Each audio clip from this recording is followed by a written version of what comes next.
So for this project, I'm going to be hopefully changing the brakes and rotors on my F-150 2018 here. I've never done it on a Ford F-150, let alone a truck, so it's going to be a little bit of a learning experience. I say hopefully because I wanted to start the project, and I already get the lug nuts off. It's supposed to be 21 millimeter, 3/4. Nothing fit. I even got the lug wrench. It doesn't fit, apparently. And after searching around, apparently that lug nuts can get swollen. So you have this issue of swollen nuts. Sounds kind of funny, of course. I can't imagine what kind of ads I'm going to start getting served now that I was searching for that. But I had to start off. I couldn't even get the lug nuts off, which makes you kind of question, like, am I going to be able to do a brake job?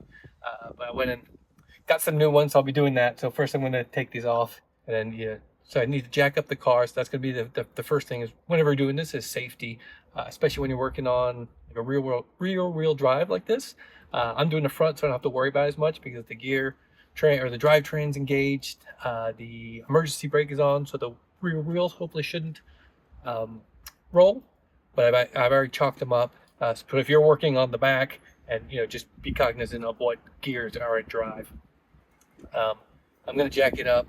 Got jack stands. It's recommended you don't use just kind of your cheap old regular jacks. So you want to get a good, like, at least 3-ton jack, because you're not going to be jacking the whole thing up, but just for safety, good jack stands. And don't leave the vehicle up on the just on a hydraulic or pneumatic jack, just because that could fail. So I like to jack it up, put it on the stands, leave the jack just a little bit, give it some safety measure, and then also the tire underneath here.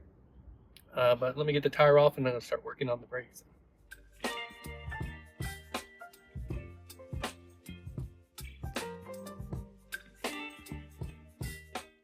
So since I'm working on the front, I can put on the emergency brake just so that holds the rear wheels.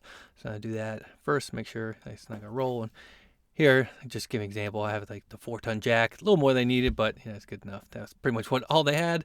And then I got a 3-ton jack here just so it's sufficient to lift up the truck. But this is a full frame body, so you can jack up, and I see some kind of marks here. It looks like somebody else has jacked right there on the frame, so I'm going to jack it up. And then also use the jack stand here on the frame. I'm only going to be putting one side up. So I'm going to start jacking it up here. Obviously, I was just using the frame to get it up. And then say I have a plywood there where I'm going to put the jack stand just to kind of distribute the weight a little bit, just because I'm on asphalt. Probably doesn't need it, but just in case. So I need to just get it up high enough. It's a little scary here, but get it up, just get in the jack stand just to the right height where it's underneath there, and it's going to be enough. And then it just drops. It scared me a little bit, but it's seated correctly.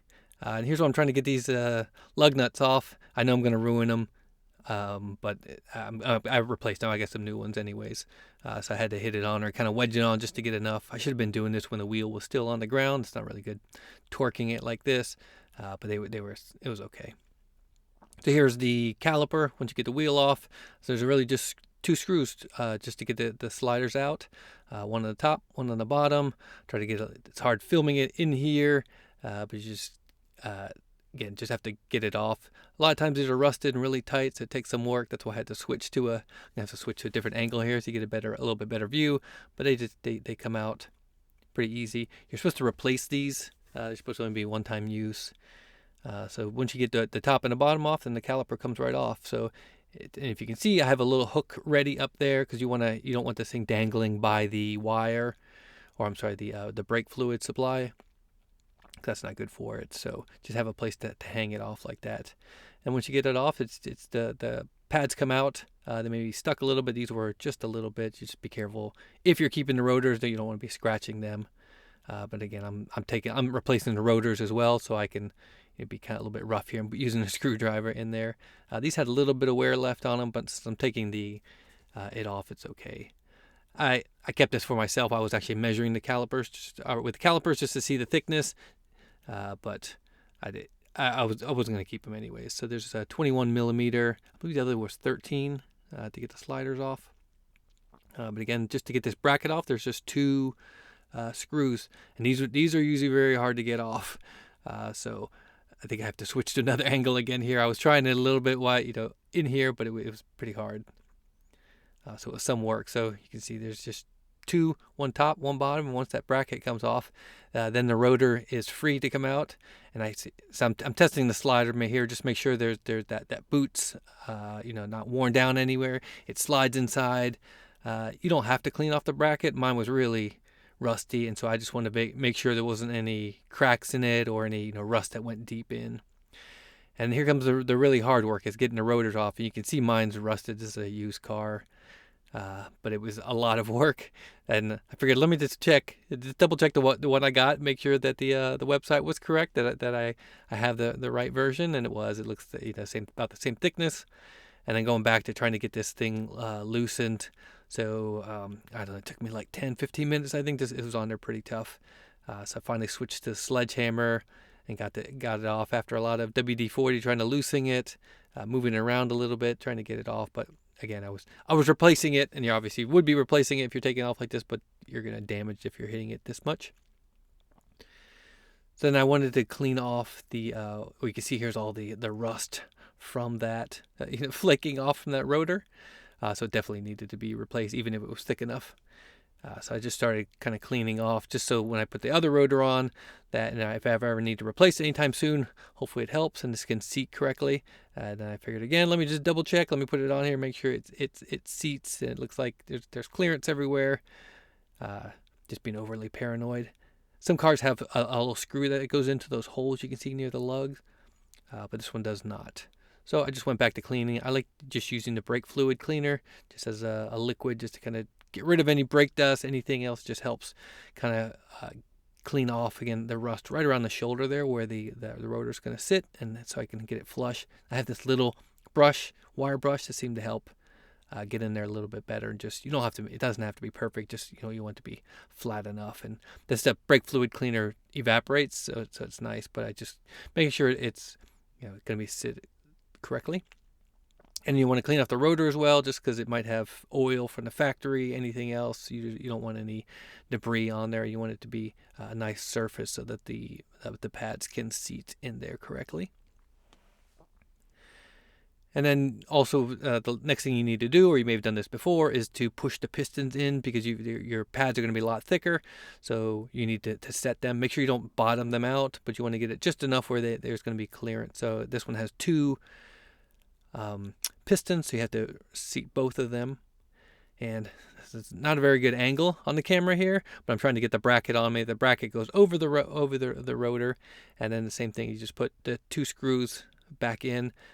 Check the torque settings. I think it was like 140, so it's a lot. It was different based on the different models, but I'm trying to find a good way to get in here and be able to torque it down. I'm also just double checking. Again, I'm overly paranoid, make sure this is the correct rotor and seated correctly.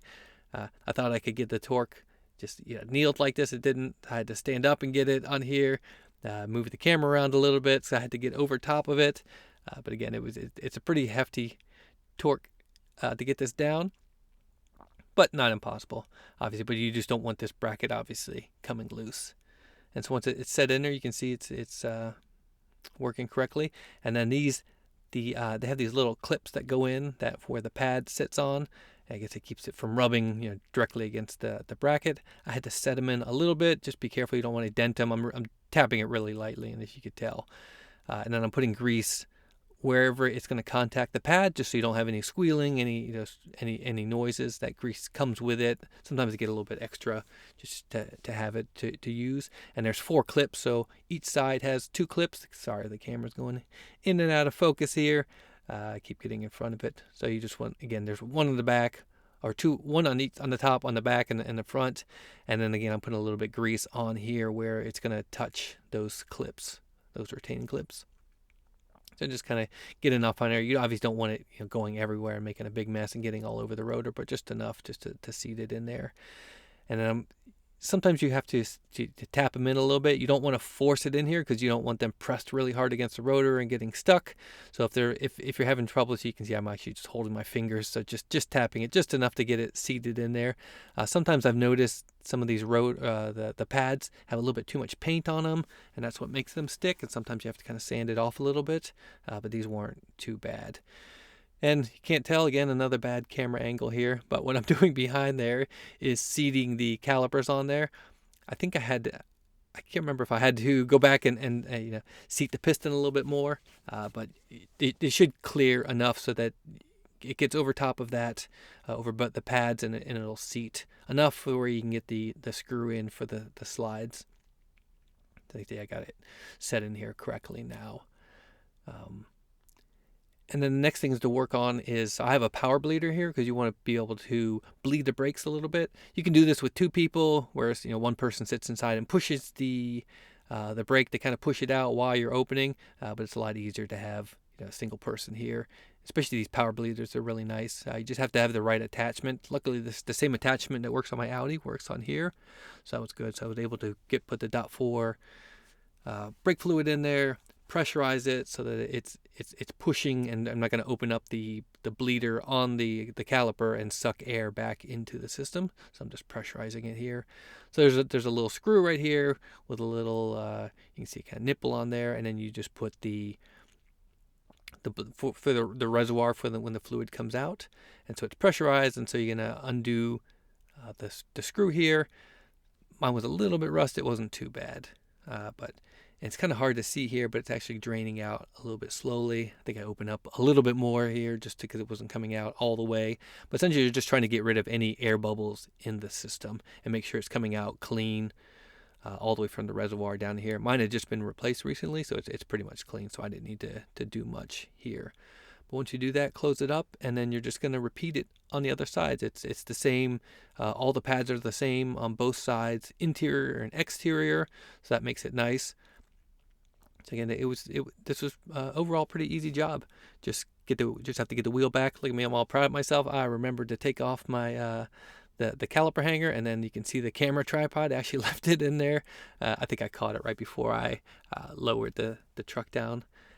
But luckily the rear wheel is big enough here. So once you get it on, lug nuts tight down, you can raise it up a little bit just to get the jack stands out, and then lower it down, and then make sure the lug nuts are tightened to. So obviously you don't want your wheel falling off. Probably not a good idea. So this was, again, overall pretty easy. Then you have to just look at the brake pads. A lot of times they have some instructions on wearing them in. So I said this one has some specifics about how fast to go up and slow down and just kind of wear them in. So once you do that, you should be all good.